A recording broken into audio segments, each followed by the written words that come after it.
In today's news, legitimate ports of entry are not to be blamed for illegal firearms, says former police commissioner. Royal Virgin Islands Police Force officer introduces new program, and indicted female officer of the Royal Virgin Islands Police Force has been slapped with 3 charges. Harbourview Marina responds to recent murder, and Guyana State House security has been breached. We have all these and much more when 284 News returns. Hun, it's asking for your password. Huh? You were logged out. I need the password. BR. What's the rest? BRANDI, the number 4, EVER? Who's Brandy? We're like the password that isn't your ex-girlfriend's name. CG Insurance. Good like that. I should have changed it. You should have. You're right.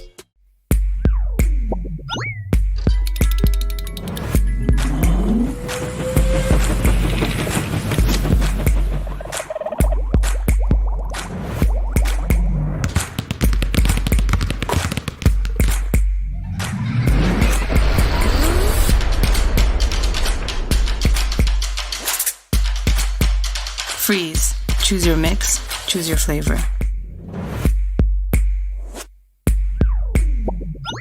Hello everyone, I'm Ron Grant coming to you live and direct from Tortola in the Virgin Islands. You're watching 284 News on 284 Media. A happy Thursday to each and every one of you. Today is December 15th, 2022. Beginning our newscast on the local scene, former Commissioner of Police, Mr. Michael Matthews, has said that there is very little evidence to support claims that illegal firearms are entering the territory through the BVI's legitimate ports of entry.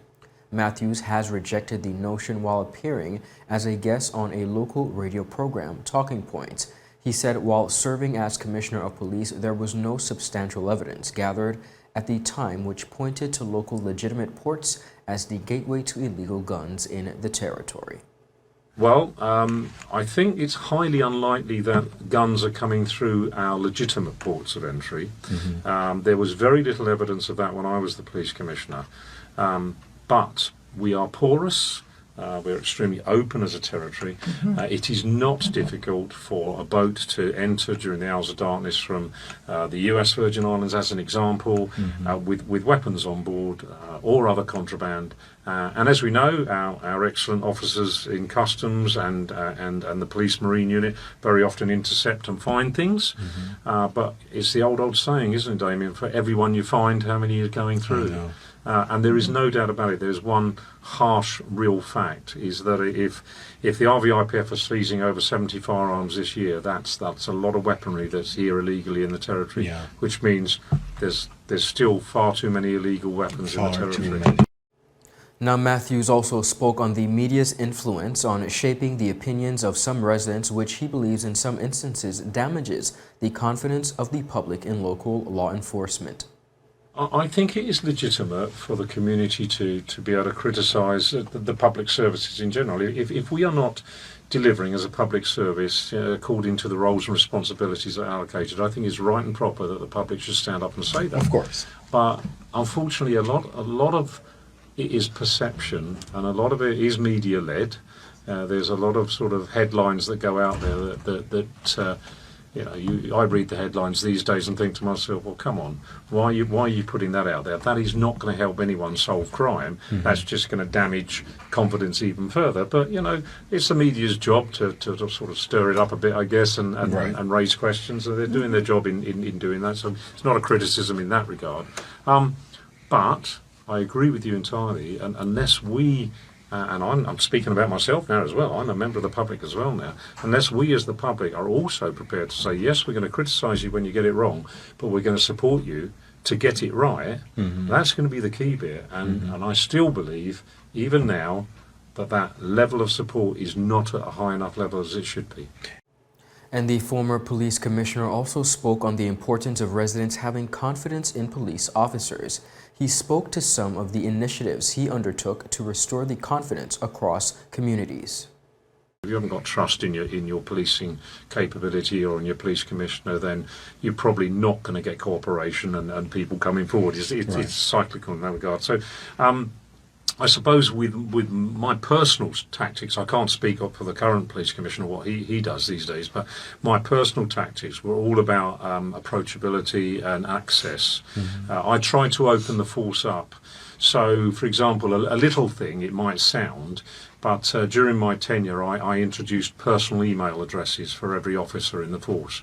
When I came here, there was only like half a dozen senior managers had email addresses, but we opened that up and gave the RVIPF its own email capability, its own email address, so that every officer gets an email, because the theory was the public should be able to contact you and reach you. Right. And that means they can have an email address or a number of a community officer that they can ring or leave a message for. That means they're getting access to policing. And that was former police commissioner Mr. Michael Matthews speaking on a recent talk show, Talking Points. What's interesting about the former police commissioner's remarks is that, the truth be told, the territory of the Virgin Islands has been going through a very extensive, turbulent time as it pertains to law enforcement. He spoke about the detachment of trust between public officers and police officers and the public. But the truth be told, persons within the law enforcement agency have received some of the feedback they have, because there is really no trust between law enforcement and the public. What I would like the former police commissioner to do, and like also this present police commissioner, is to take responsibility for the police force. We have a lot of social ills stemming in our community, and of course the illegal firearms is just one. But when we're casting blame and we're asking persons to pay attention, I think it is very important that as law enforcement agencies, we understand our part to play, and as a police commissioner, we also understand the stake of our country that is of paramount importance. Now, of course, speaking on another matter regarding law enforcement, one female police officer who is presently indicted has been slapped with 3 charges following a recent arrest. She is Police Constable Karina Bree, who is charged with inflicting grievous bodily harm, possession of proceeds of criminal conduct, and person not registered as a medical practitioner. Now, the confirmation came in a media statement by the Royal Virgin Islands Police Force, which said Brero has officially been charged on Wednesday.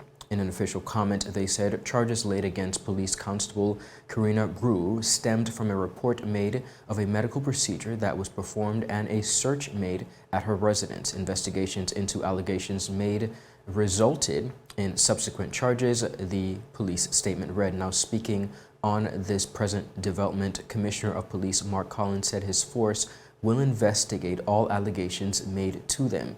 He also reinstated his position that his officers must comply with the Royal Virgin Islands Police Force Code of Conduct, and if found to have committed a criminal offense, which, of course, they will be prosecuted. Now, of course, this is a recent happening, and we will, of course, continue to keep you updated. Also, on the end of the Royal Virgin Islands Police Force, on a more positive note, an officer of the Royal Virgin Islands Police Force has introduced a new program in 3 primary schools. They are the Willard Wheatley, Enid Adams, and Ivan Dawson primary schools. That program is called DARE, D-A-R-E, which stands for Drug Abuse Resistance Education, in a 10-week program for students from kindergarten to grade 6 to help children make wise decisions when faced with adversities and peer pressure to do something harmful. More on this report. An officer of the Royal Virgin Islands Police Force has introduced a new program in 3 primary schools, Willard Wheatley, Enid Adams, and Ivan Dawson primary schools. DARE, which stands for Drug Abuse Resistance Education, in a 10-week program for students from kindergarten to 6th grade to help children make wiser decisions when faced with adversities and peer pressure to do something harmful or unsafe. Viewers, when 284 News comes back, we have more local news for you after a quick commercial break. That's out. That's 6. That's out.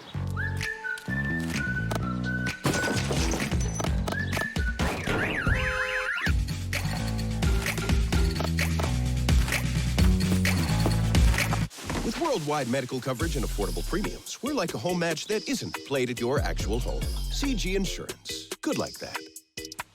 My turn. Oh, come on, guys. Yo, everything good, Dad? Why?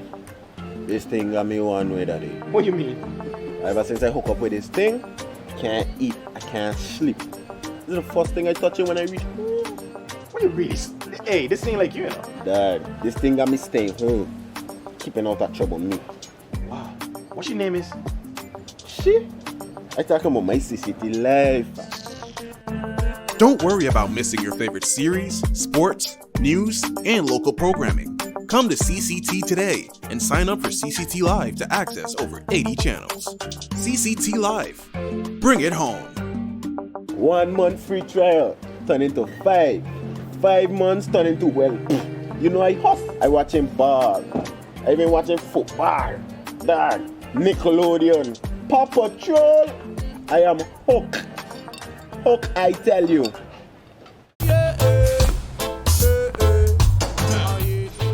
Father Jesus, that line you long like church service. Alright, do enjoy the rest of the day. Next customer line, please. Wait, hold on a second. Yes, Sonny boy, come, yes, son. Good morning. Good morning, Sonny boy. Hold on there. You must stop cut front of people. It's okay, I'll take care of it. What? No man to take care of me. How may I assist you?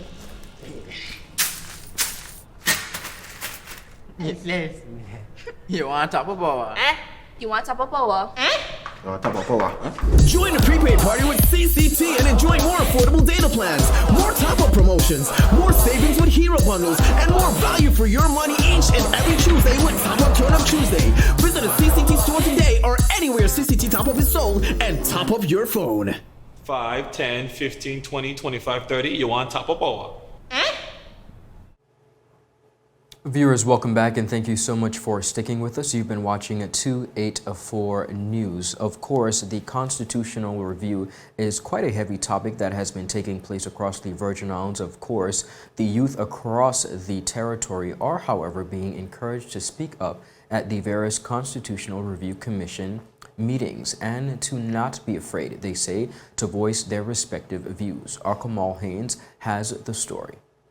The encouragement came from members of the Constitutional Review Commission during an interview with 284 Media recently after it was disclosed that the youth feel unrepresented with the current composition of the 15-member Constitutional Review Commission. Responding to the point, Reverend Dr. Melvin A. Turnbull said, if the youth truly feel unrepresented, they should speak up and let their concerns be heard. If you sit back and fuss that this isn't happening, that doesn't really do anything. So this is a good opportunity for young people to come forward with all the concerns they have and not be shy, not be afraid, because again, it's going to affect them for generations to come. And so this is a great opportunity to voice their opinion and more particularly to put it in writing as well so that the whole essence of what you want can be captured. So don't be shy at all. Take ownership of this process because it really is your process. Also adding to the dialogue was Commissioner Noni M. Georges and Chairman Lisa Penletsam, who had this to say. Persons really need to participate and take charge, and I think that moving into the future, what we would like to see from our young BV Islanders is if you have an issue, stand up and state the solution. And they can demand to be added to the commission. I don't know who would have the authority to do that at this point, but they can make their representations, is what I'm saying. Yeah, and also too, as part of our terms of reference, we do have the ability to have people to come and address us. So that opportunity is also available. If they feel that they want a different forum than just coming and meeting with us, we also have the ability to reach out to persons as resource persons. So if there's a particular area of focus, for example, that might have a technical side to it, they can come and make a presentation to us. Reverend Turnbull also said that he believes the Constitution should be introduced to the curriculum in local schools to further educate the youths on the significance of similar processes such as the current Constitution review. What I would say is that people have been very engaging. I want to also say that maybe we have not, and when I say we as a people, government, etc., maybe have not done a very good job as far as educating people concerning the Constitution. So maybe one of the things that should happen is that it should be enshrined in the curriculum of schools so that students at a very young age understand what the Constitution is, what it's all about, and how it impacts. So you're right. What we're doing in this exercise is a very important thing, and I want to stress that. The Constitution that we are now under, 2007, is the one that was done in 2004, 2005. And this one that we are working on now is really for generations yet to come. And I don't want anyone to get too comfortable because we're not guaranteed we'll have another opportunity within 10 years or even longer. Well, Chairman Penn Letsom also expressed that she was pleased with the turnout of the elderly at the various meetings and once again encouraged the youth to reach out to any of the 15 members of the Constitutional Review Commission. One of the things that I'm heartened with when I go around is the number of senior persons that are very much cued on and very much following what's happening and into it, very current with their views on civics and politics. I'm not seeing the same mirrored for young people. So I would just like to encourage and remind again, reiterate, as young persons, please take ownership of this. We're here to educate. There are 15 of us. You see us all along, just meet with us, even if it's in our own private offices. It doesn't have to be me, but ask questions and just get involved. Reporting for 284 News, I am Kamal Haynes. Thank you, Kamal, for that report. Continuing on local news, the JY Harborview Marina reopened for business today after businesses there went into a brief period of closure following the shooting incident which claimed the life of Kadeem Jimenez on Monday. The marina's management addressed the incident in a recent statement. They described the deceased as a loyal customer and expressed a deep sadness about the events that have resulted in such a horrible ending to his life. The management went on to condemn the growing number of gun violence within the area, and incidents within that community specifically, stating that all should be alarmed by this trend. They said, and I quote, "Gun violence impacts us all and creates lifelong trauma for children and families affected. We can no longer sit quietly by and look as a mother buries their son, children weep over their fathers, and beloved mourn those closest to them. As a community, we must accept no less than safe and healthy environments for ourselves and our children. We must prioritize and promote the peaceful resolution of conflict in our community," the statement read. The management of the marina also revealed that they are taking the necessary measures to support their staff to begin the process of overcoming the distress experienced after such an incident. JY Harborview Marina has also extended its condolences to the family of the deceased. Meanwhile, the Royal Virgin Islands Police Force continues investigations into Monday's fatal shooting, and of course, they continue to ask for the number of community members who may know something to please come forward. On the regional scene, reports coming out of Guyana are that at 7:30 a.m., a gunman today shot a security guard after failing to infiltrate the country's State House, the official residence of President Ephraim Ali and his family, on Thursday morning. It was reported on the newsroom website out of Guyana that a presidential guard was stabbed 5 times by the man who turned up at the residence demanding to see the president. More on this report. Breaking news report coming out of Guyana are that at 7:30 a.m., a gunman shot at security guards after failing to infiltrate the country's State House, the official residence of President Ephraim Ali and his family, on Thursday morning. It was reported on local Guyana news that a presidential guard was stabbed 5 times by the man who turned up at the residence demanding to see the president. In an official quote, they said a security detail was on duty at Southeastern Guard Hut adjacent to Carmichael Street when a male of mixed race confronted the security, stating, and I quote, "I want the president," Guyana Police Headquarters reported. He then became agitated and grabbed a knife from his waist, stabbing a male presidential guard 5 times about his neck and body. The man then reportedly grabbed a gun of a female rank and walked out of the security hut and started firing from outside of the compound. The Guyana Police Force said both the suspect and the police rank were rushed to the Georgetown Public Hospital Corporation for medical attention. Their conditions were stated to be serious. The assailant has yet to be identified as investigations are ongoing. More to come as the story develops. Ron Grant for 284 News.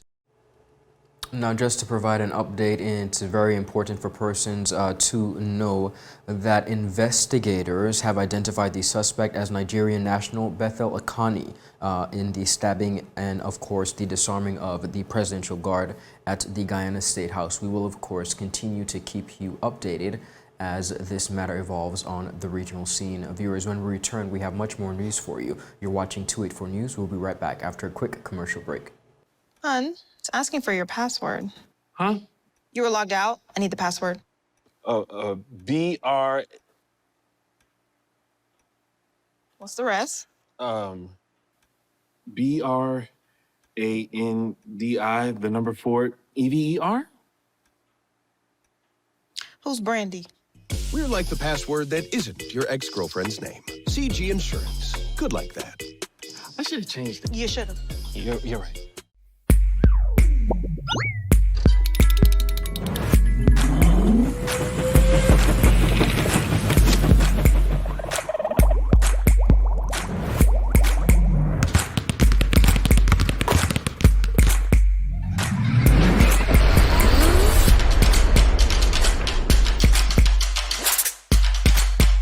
Freeze. Choose your mix, choose your flavor.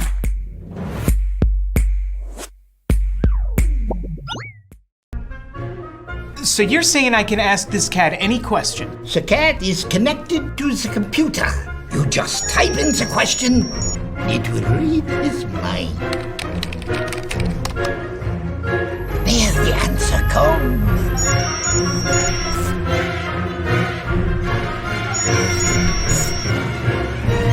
You're the man! I've been looking for this for weeks. Introducing a show poised to help guide modern-day men into 21st century distinguished gentlemen. It doesn't always involve suits and bow ties, but raw, real-life lessons. I'm taking you outside in the field to share the journey of some of the BVI's the best and brightest men. From East End to West End, Virgin Gorda to Joss Van Dyke, not forgetting Anigada. Our Virgin Islands gentlemen are doing the damn thing. We are the movers and shakers of this generation. The Art of a Distinguished Gentleman. Season 4 by yours truly, Ron Grant. Raising a generation of greatness. Wednesdays at 8 p.m. on 284 Media.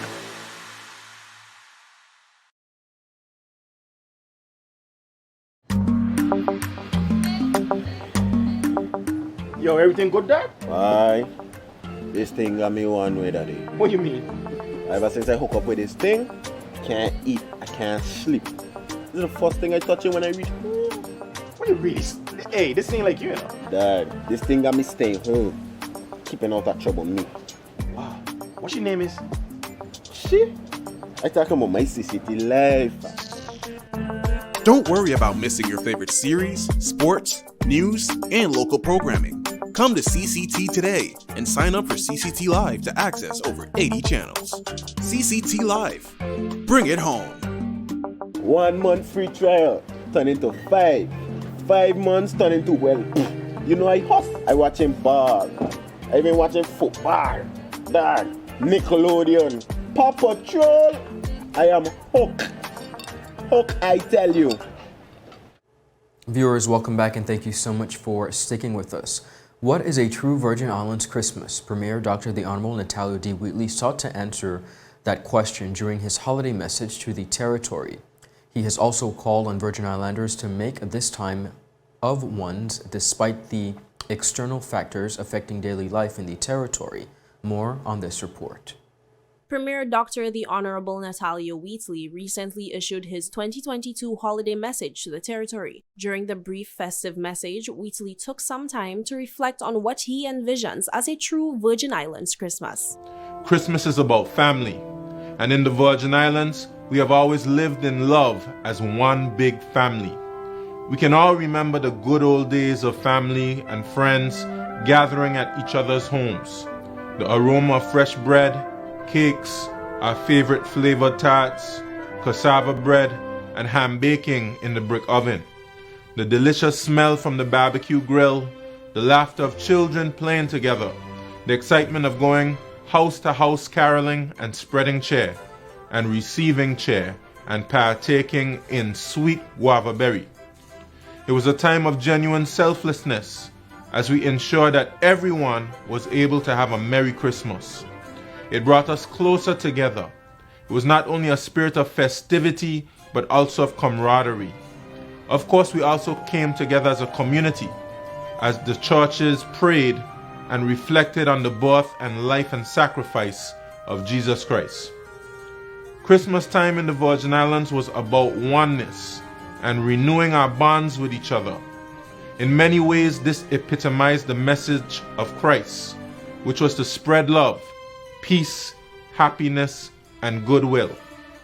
The premier went on to lament that due to new impacts on society, such as commercialization and modernization, some Virgin Islanders are losing their bonds and kindred spirit. He further noted that several factors could contribute to this loss of holiday spirit, given the tough few years that have been experienced in the territory, as persons persevered through the 2017 hurricanes, the COVID-19 pandemic, and the several challenges and loss of loved ones which followed. But this, he noted, highlighted the very importance of such observations. If there is a time that the Virgin Islands people need to feel each other's presence and support, it is now. Let us make it our individual and collective mission this Christmas to rejuvenate our Virgin Islands family spirit. And as we do so, it will remind and instill in our young ones and all of us the values, brotherhood and sisterhood that makes us special and unique as a people. It would be the best way to honor the Christ child. Wheatley has wished Virgin Islanders a Merry Christmas and urges everyone to make it a season of spreading love amongst one another. For 284 News, I am Jacques Wooding. The Anegada Serenaders made a trip to Tortola this week, spreading holiday cheer and traditional Christmas music all within the earshot of their performances. 284 Media caught up with them as they took to the Tortola Pier Park, the Cyril B. Romney Tortola Pier Park, that is. Take a look. On Wednesday, 284 Media joined the Anegada Serenaders as they took center stage, bringing festive joy to the Cyril B. Romney Tortola Pier Park. There we spoke with George Smith, who filled us in on what is shaping up to be a very busy holiday season for the Serenaders. We start on the 24th of December and we go straight through until the 1st of January. The pull this year, we had one of our old-time players in the band that is at Adina Donovan's home. His name is Lincoln Vanterpool. He used to play the harmonica. And for years we keep saying we're coming down to do something special. So we came down, we are coming down, we said, hey, maybe get a plaque, get a fruit basket. And from the time we reached there, he just was happy tears. It wasn't like no sad tears. Everything was happy. We played for the Adina Donovan's home. Then we went by the hospital, we did a little thing there. And then our minister, Mr. Vincent, he said, why you guys don't play the pep pack? I said, well, I'll talk to the members. And they all said, yeah. So that's how we end up here today.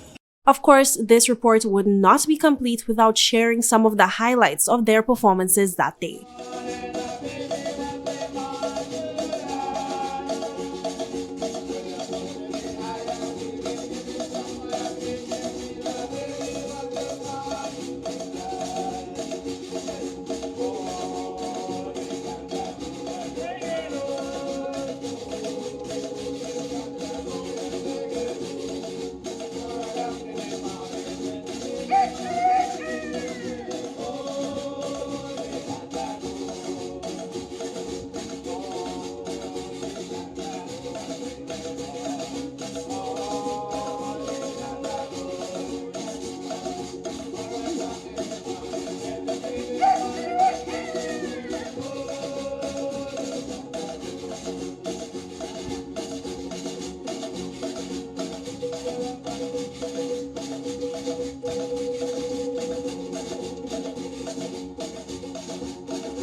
The Anegada Serenaders are inviting one and all to join them back on their home island as they spread holiday cheer from east to west and back again. Activities peak on Christmas Day and culminate on January 1st, 2023.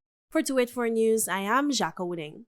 A special thanks to the Anegada Serenaders for coming all the way over to Tortola and spreading the Christmas cheer. Viewers, that is all the time we have. Be sure to follow us on all social media platforms.